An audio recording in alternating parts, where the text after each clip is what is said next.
నమస్తే welcome to 9+ news. Pakistan ఆక్రమిత కశ్మీర్ అంటే పీఓకేలో ఉద్రిక్త పరిస్థితులు అదుపు తప్పుతున్నాయి. అక్కడ జరుగుతున్న హింసాత్మక ఘటనలపై ఇప్పుడు భారత్ తీవ్ర ఆందోళన వ్యక్తం చేసింది. పాకిస్తాన్ భద్రతా బలగాలు జరిపిన కాల్పుల్లో చాలా మంది ప్రాణాలు కోల్పోయినట్లు తెలుస్తోంది. దీనిపై భారత్ ఘాటుగా స్పందించింది. పాకిస్తాన్ తమ దుర్మార్గాలకు అంతర్జాతీయ సమాజం ముందు జవాబుదారీగా నిలబెట్టాలని డిమాండ్ చేస్తోంది. పాకిస్తాన్ అకృత్యాలను ప్రపంచానికి తెలియజేసేందుకు భారత్ ప్రయత్నిస్తోంది.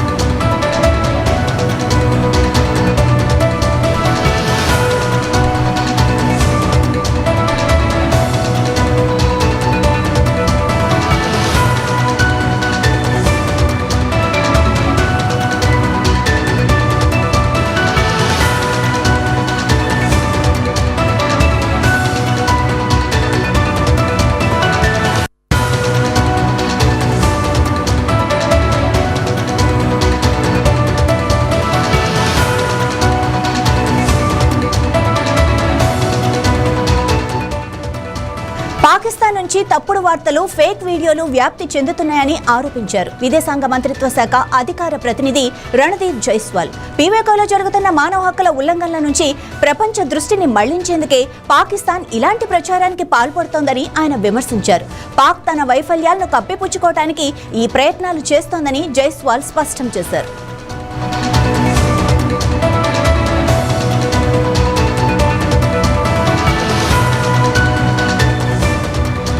గత 2 రోజులుగా పీఓకేలోని రావల్కోట్లో ప్రజలు పెద్ద ఎత్తున పాక్ ప్రభుత్వం ఆర్మీకి వ్యతిరేకంగా నిరసన చేపట్టారు. అయితే వీటిని పాక్ ఆర్మీ అణిచివేసే ప్రయత్నాలు చేయడంతో హింసాత్మక ఘటనలు జరిగాయి. పాక్ ఆర్మీ జరిపిన కాల్పుల్లో దాదాపు 67 మంది మరణించారని, 200 మందికి పైగా గాయపడ్డారని చెబుతున్నారు. సోషల్ మీడియాలో వస్తున్న వీడియోలను బట్టి చూస్తే మృతుల సంఖ్య 100ల్లో ఉన్నట్లు భావిస్తున్నారు. పీఓకే ప్రజలు తుపాకులు, పెట్రోల్ బాంబులతో తమపై దాడులు చేస్తున్నారని పాక్ భద్రతా బలగాలు ఎదురు ఆరోపిస్తున్నాయి.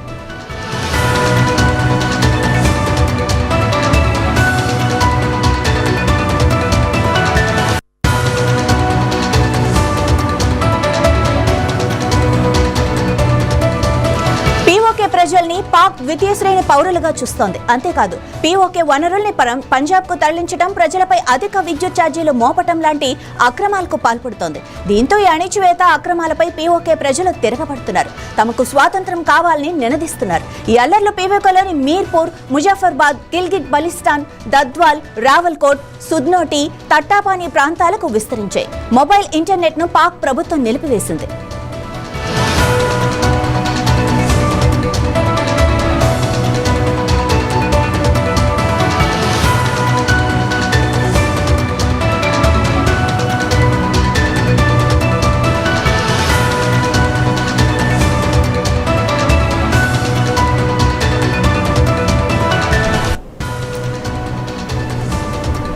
పీఓకేలో నెలకొన్న ఈ పరిస్థితులు ఎలాంటి మలుపులు తిరుగుతాయో అంతర్జాతీయ సమాజం నుంచి పాకిస్తాన్ ఒత్తిడి పెరుగుతుండటంతో తదుపరి పరిణామాలు ఎలా ఉంటాయో ఇక వేచి చూడాల్సి ఉంది. ఇక ఇదే విషయానికి సంబంధించి మరింత సమాచారం మనం భరత్ రెడ్డి గారిని అడుగు తెలుసుకుందాం. రిటైర్డ్ మేజర్ మనతో ఉన్నారు. హలో, నమస్తే అండి. భరత్ గారు, మరి పీఓకేలో పరిస్థితులపై మీరు మాతో ఫోన్లో ఉన్నందుకు చాలా చాలా ధన్యవాదాలండి. అండ్ అలాగే పాక్ ఆక్రమిత కశ్మీర్లో ఈ నిరసనలు ఏవైతే జరుగుతున్నాయో వాటికి అసలు కారణం ఏంటండి? అంటే పాలకుల వైఫల్యం అనుకోవాలా, లేకపోతే ప్రజల ఆకాంక్షలు అనుకోవాలా? ఎలా చూడాలి? రెండు కూడానండి. సో మీరు 1947 ఎప్పుడైతే పీఓకే ఫార్మ్ అయిందో ఆ రోజు నుంచి కూడా పాకిస్తాన్ లో పొలిటికల్ పవర్ అనేది కేవలం పంజాబీస్ చేతిలోనే ఉండిపోయింది. సో ఈ బార్డర్ ఏరియాస్ ఏవైతే ఉన్నాయో, అంటే పాకిస్తాన్ ఆక్రమిత కశ్మీర్, దాని తర్వాత గిల్గిట్ బాల్టిస్తాన్ అంటాము, అది లేదర్ దాకి వెనకాలకు వస్తుంది నార్త్ కి. ఈ ప్రాంతాల్లో ఎన్నడూ కూడా పాకిస్తాన్ డెవలప్మెంట్ కానివ్వండి, గ్రోత్ కానివ్వండి తీసుకురాలేకపోయింది. అంతేకాకుండా వనరులు ఏవైతే ఉంటాయో ఆ వనరులని కొల్లగొట్టడం, ఆ వనరులతో వచ్చే సంపాదన ఆ ప్రాంతాలకు ఇవ్వకపోవడం ఇంకో పెద్ద ప్రాబ్లం. అండ్ మీరు China belt and road initiative చూస్తే బెల్ట్ అండ్ రోడ్ ఇనిషియేటివ్ కూడా ఆ ప్రాంతంలోంచి వచ్చినా కానీ దాంతో పిఓకే ప్రదేశంలో జరిగిన గ్రోత్ ఏమీ లేదు.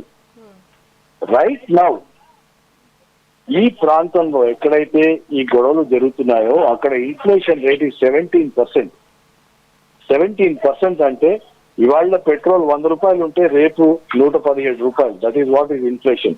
రెండోది, వీళ్ళకి ఏదైతే సబ్సిడీలు వస్తుండేనో అంటే గోధుమల కోసం అలాంటి తిండి పదార్థాల కోసం అవి కూడా పాకిస్తాన్ ఇప్పుడు తీసేయడం మొదలుపెట్టింది.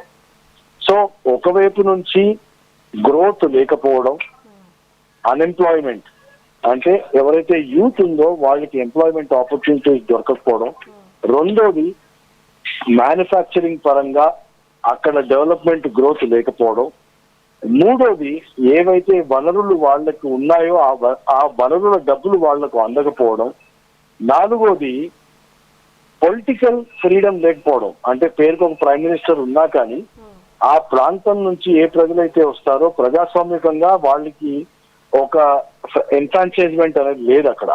సో ఇవన్నీ కూడా గత 50 ఏళ్లుగా పెరుగుతూ ఏవైతే చిన్న ప్రాంతాల్లో గొడవల్లాగా ఉన్నాయో అవి ఇవాళ జేఏఏసి జాయింట్ యాక్షన్ కమిటీ ఏదైతే వాళ్ళది ఉందో, జాయింట్ అవామీ యాక్షన్ కమిటీ, దాని కింద వీళ్ళందరూ యూనిఫై అయ్యి ఈ గొడవలు ఒక నేషన్ వైడ్, రీజియన్ వైజ్ గొడవలుగా రావడం మొదలుపెట్టాయి. భరత్ గారు, మరి 2 రోజులుగా ఏదైతే ఈ ఉద్రిక్త వాతావరణం జరుగుతుందో ఈ ఘర్షణల్లో భారీ ప్రాణ నష్టం జరిగిందన్న కూడా మనకి సమాచారం అందుతుంది. మరి దీని గురించి పాకిస్తాన్ ప్రభుత్వం ఎందుకు మౌనంగా ఉంది? ఎందుకు స్పందించట్లేదు? చెప్పుకోలేరు కాబట్టి.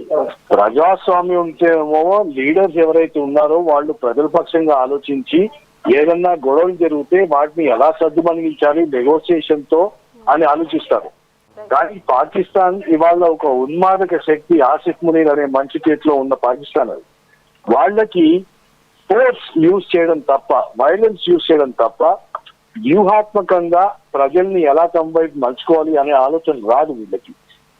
సో దేర్ఫోర్ ఏదైతే ఒక్క సింగిల్ పర్సన్ డెత్ తో అది స్టార్ట్ అయిందో అది ఇవాళ నిన్న కాల్పులతో ఆల్మోస్ట్ 60-70 మంది ప్రాణాలు కోల్పోవడం జరిగింది. అండ్ దీంతో ఆ మూవ్మెంట్ ఏదైతే ఉందో, ఏ మూవ్మెంట్ అయితే వీళ్ళు ఫినిష్ చేయాలని కోరుకుంటున్నారో ఆ మూవ్మెంట్ కి ఇంకా బలం చేకూరింది.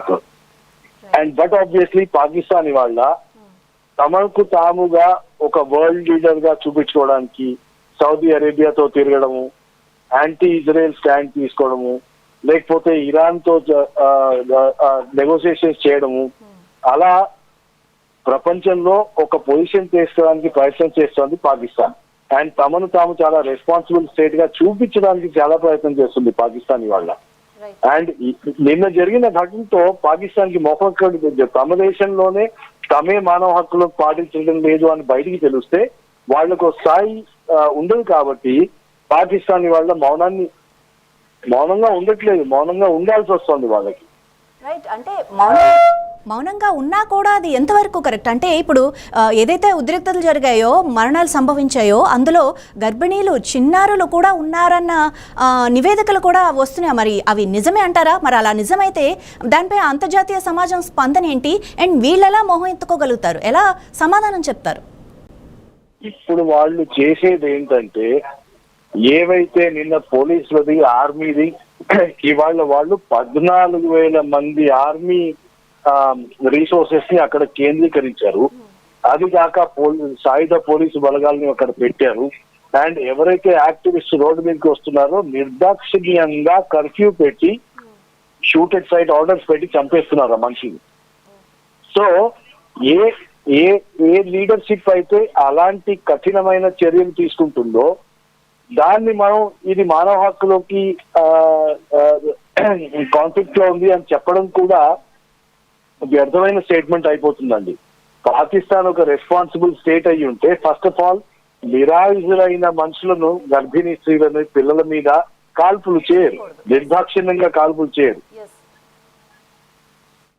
రైట్. మరి ఇలా అంటే ఈ అవామీ లీగ్ నేతలపై పాకిస్తాన్ ప్రభుత్వం ₹1 కోటి ఒక భారీ అమౌంట్ బౌంటీ ప్రకటించడం ఈ ప్రజాస్వామ్య విరుద్ధం కాదా? అబ్సల్యూట్లీ అండి. అంటే దాంట్లో ఇప్పుడు I can give you an example అండి. మొన్న ఐ థింక్ 3-4 రోజుల ముందు కాక్రోచ్ జనతా పార్టీ అని చెప్పి అమెరికా నుంచి డిప్టీ ఇక్కడ దాకా వచ్చి ప్రదర్శన చేశారు. చేస్తే వాళ్ళు ఎక్కడైతే ప్రదర్శన చేయాలనుకుంటున్నారో అక్కడ పర్మిషన్ ఇచ్చి నినాదాలను చేయనిచ్చి అన్నిటి పర్మిషన్ ఇచ్చింది భారతదేశం. ఆ రెస్పాన్సిబుల్ డెమోక్రటిక్ కంట్రీ ఏదైతే ఉంటుందో దేనికైనా నిదర్శనలు చేయాలి అంటే దానికి పర్మిషన్ ఇచ్చి వాళ్ళకి ప్రొటెక్షన్ కూడా ఇస్తుంది. ఇన్ఫాక్ట్ డిప్టీ అమెరికా నుంచి ఎయిర్పోర్ట్ కి వస్తే ఆయన్ని పోలీస్ బండ్ లో కూర్చోబెట్టుకొని జంతర్ మంతర్ గా తీసుకెళ్ళింది Delhi police. Right. But Pakistan కి వాళ్ళ ప్రాబ్లం ఏంటంటే ఆసిఫ్ మునీర్ కనన్ ఖాన్ గా ఒక ఫీల్డ్ మార్షల్ గా ఏర్పరచుకొని నేను నా దేశాన్ని ముందుకు తీసుకెళ్తున్నాను, అంతా సుఖంగా నడిపిస్తున్నాను అన్న ఒక పిక్చర్ తయారు చేశాడు ఆయన. సో ఆల్రెడీ బలూచిస్తాన్ లో ప్రాబ్లమ్స్ అవుతున్నాయి, ఆల్రెడీ ఆఫ్ఘనిస్తాన్ తో ప్రాబ్లమ్స్ అవుతున్నాయి, ఇప్పుడు ఇంకొక ప్రదేశంలో ప్రాబ్లమ్స్ మొదలయ్యాయి. ఆయన దీన్ని అణచకపోతే తన దేశంలో ప్రజలు ఆయన్ని అడగడం మొదలు పెడతారు, మీ లీడర్షిప్ ఏంటయ్యా అని. సో దేర్ఫోర్ పాకిస్తాన్ కి ఇప్పుడు వాళ్ళు చేస్తున్న చర్యలు ఏంటో అవి తప్ప వాళ్ళకి ఇంకో గత్యంతరం లేదు. Anyway thank you so much Bharat Reddy గారు.